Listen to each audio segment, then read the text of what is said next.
तो इतना सारा क्योस हो गया, आप शॉप लेने के मूड में नहीं थी, लेकिन फिर अब आप उस डिसीजन पर आ गई क्योंकि लोग वहाँ पर काट लगने नहीं देना चाह रहे थे। तो अब आप उसको, उस चीज़ को किस नज़रिए से देखते हैं कि लाइफ में ये एक पॉजिटिव चीज़ हुई है, या फिर जो आप आपकी लाइफ में मेरा मानना वो है कि आपकी लाइफ में अगर कुछ हो रहा है ना तो उसका कुछ ना कुछ रीज़न है।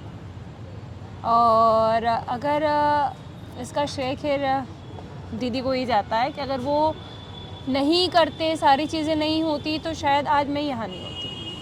पब्लिक को जाता है, शायद उस दिन इतना हंगामा नहीं हुआ था तो आज भी शायद मैं वहीं कार्ड लगाने के लिए या कहीं और कार्ड लगाने के लिए परेशान होती। शॉप के बारे में सोचती, पर 2-3 साल के बाद जब पूरा वेल सेटल हो जाती कि हाँ भैया अब मैंने कर लिया है, मैं शॉप इजीली ले लूँगी। बट अगर आज यहाँ हूँ तो हो सकता है कि इसमें भी उस प्रभु की कुछ इच्छा हो। मतलब आप ये कहना चाह रही हैं कि जो भी लोग आपके अगेंस्ट में आए वो ही मेन आपके बड़े सपोर्टर रहे आपको यहाँ तक लाने के हाँ, लिए? सपोर्टर रहे, क्योंकि अगर उन्होंने मुझे एक चैलेंज दे दिया था कि कार्ड तो लगेगी ही नहीं, तो फिर मेरे पास ऑप्शंस कुछ बचे नहीं। हालांकि 4-5 दिन मैंने ढूंढा, लोकेशन ढूंढी, हर चीज़ ढूंढी, बट मुझसे साफ कह दिया गया, हर इंसान ने कहा कार्ड नहीं लग सकती, कार्ड नहीं लग सकती, कार्ड नहीं लग सकती। तो फिर इसके बाद ऑप्शन यही था कि दुकानें लो। तो जो लोकेशन आपने अब चूज़ करी है, हाँ जी, उसको लेकर आपको क्या लगता है कि यहाँ कोई प्रॉब्लम नहीं होगी, आप सेटिस्फाई हैं उस लोकेशन मैं से? एक चीज़ बताती हूँ कि प्रॉब्लम्स आपकी लाइफ का एक हिस्सा होता है और वो आपको हमेशा आगे बढ़ने के लिए मोटिवेशन देता है। सारी प्रॉब्लम्स ही नहीं होंगी लाइफ में तो फिर आपको नहीं लगेगा यार सब इतना स्मूथली कैसे चल रहा है, सारी चीज़ें।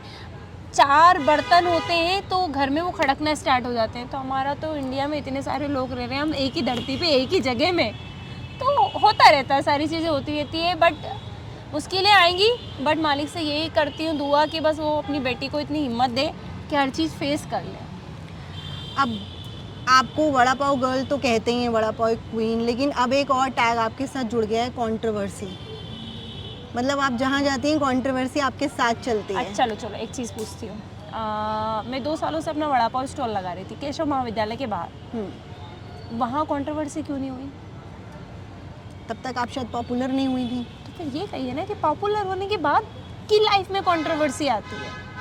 हाँ, तो हाँ। मेरा कहने का वही मतलब है कि हाँ जी। आप वड़ा पाव, तब तक आप वड़ा पाव लगा रही थी पर तब तक कोई जानता नहीं था कि वड़ा पाव गर्ल भी कोई है, एग्जिस्ट करती और है। दूसरी बात कि आज मैं आप ही को, आप एक वुमेन है, मैं आपसे एक छोटी सी क्वेश्चन करना चाहूँगी, माफ़ कीजिएगा, कि आज आप एक कोई सा भी आप खाना बनाना या क्लोथिंग का या मेकअप का या कुछ भी आपने खोला है, एक बार आपने बंद करा लोगों की वजह से, दूसरी बार बंद करा लोगों की वजह से, तीसरी बार बंद करा, चौथी बार, आप कब तक नहीं बोलोगी?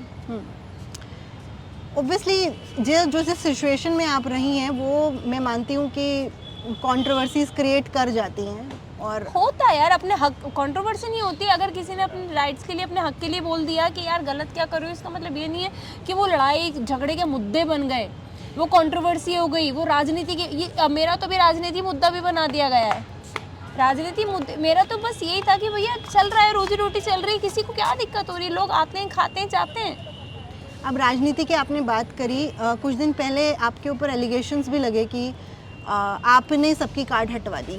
इसको लेकर बहुत ज़्यादा हुआ, वीडियोस बहुत वायरल हुए और जो लोग वहाँ पर लगाते थे उन लोगों को सबसे ज़्यादा प्रॉब्लम्स हुई। लेकिन मैंने फिर कुछ दिनों बाद वीडियो देखी कि वही लोग आपके साथ भंडारे में भी शामिल थे। तो ये कैसे एकदम से चेंज आया? जो लोग आपके अगेंस्ट थे वो आपके साथ खड़े थे?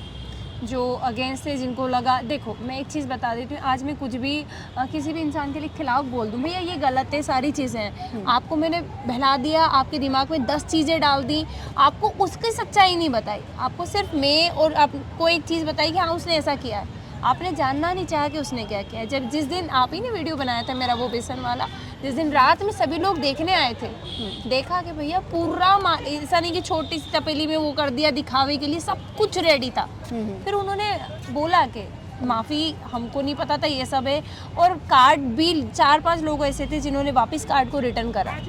तो सबको जब धीरे धीरे पता चलता गया तो धीरे धीरे सारे लोग मेरे पास भी आए, हम सभी लोगों ने साथ मिलके काम करना भी चाहा, सारी चीज़ें चाही, बट फिर कुछ चीज़ें ऐसी हो गई कि फिर मतलब मेरी कार्ड परमानेंट 30 तारीख के बाद परमानेंट बंद हो गई। फिर मैंने किसी से भी मिलना जुलना, मतलब अपने आप को एक बंद कमरे में बंद कर दिया। मैंने कहा नहीं, अब नहीं हो पाएगा।